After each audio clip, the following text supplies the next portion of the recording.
Saya sudah sangat lama tidak hadir menjenguk dan bersilaturahmi dengan saudara-saudara saya dari Indonesia Timur di bawah kepemimpinan saudaraku yang aku cintai, Umar Key, yang mengukir sejarah dengan goresan keberanian, tanpa darah, tanpa penderitaan kepada kaum tertindas, tapi dia membuat orang-orang tersenyum, orang-orang kecil memberi harapan, rumahnya tidak pernah sepi. Seorang pejuang yang menginspirasi orang-orang timur Indonesia. Kenapa demikian? Karena dia mencintai ibunya dan mempersembahkan nama yang terindah di sebuah masjid. Amin. Yang terlihat jelas. Orang-orang yang mencintai ibunda mereka yang tercinta adalah hubungan yang kuat di dalam kerahasiaan hubungan 9 bulan di rahim ibu. Kekuatan penciptaan dan simbol-simbol kekuatan itu terbentuk. Maka terlihat dari kehadiran mereka di kehidupan yang nyata ini.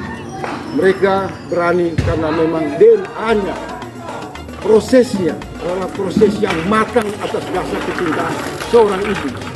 Para pejuang besar, pemimpin besar, mereka sangat menghormati dan mencintai ibunda. Dan ibunda selalu mengatakan tegak lurus, memperjuangkan kebenaran, menyebarkan kasih sayang. Pasti nasihat dari seluruh ibu demikian.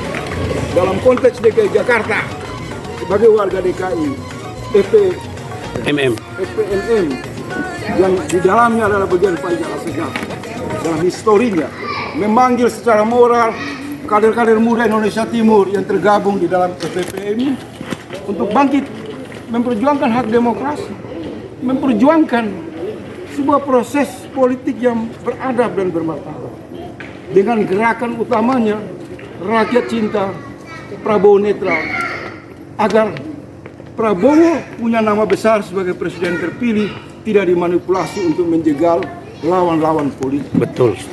Di mana memberikan ruang kepada Ibu Megawati, kepada Bapak Surya Paloh, kepada PKB untuk juga menggunakan hak politik mengantarkan Pak Anies yang merupakan figur di dalam realitas, di mana surveinya juga tinggi. Jangan dibunuh, karena pilkada itu merupakan perekat dan persatuan nasional.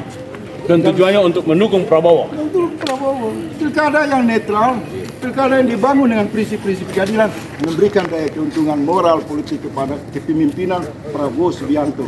Maka rakyat di Indonesia mengatakan DKI adalah barometer kualitas demokrasi.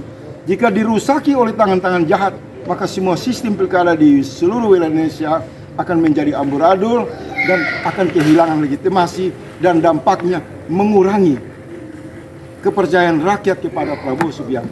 Oleh sebab itu, organisasi ini dan seluruh elemen rakyat harus berdiri menyelamatkan Prabowo yang memiliki visi persatuan nasional dan menyelamatkan demokrasi DKI Jakarta dengan memberikan ruang untuk Ridwan Kamil diusung oleh Gerindra dan rekan-rekan partai, sementara Pak Anies diusung oleh PDIP, PKB dan Nasdem untuk bertarung sebagai anak bangsa dalam ruang kasih sayang demokrasi tanpa perlu menjegal, tanpa perlu membatasi hak dan potensi anak bangsa untuk berdinamika dalam politik bernegara.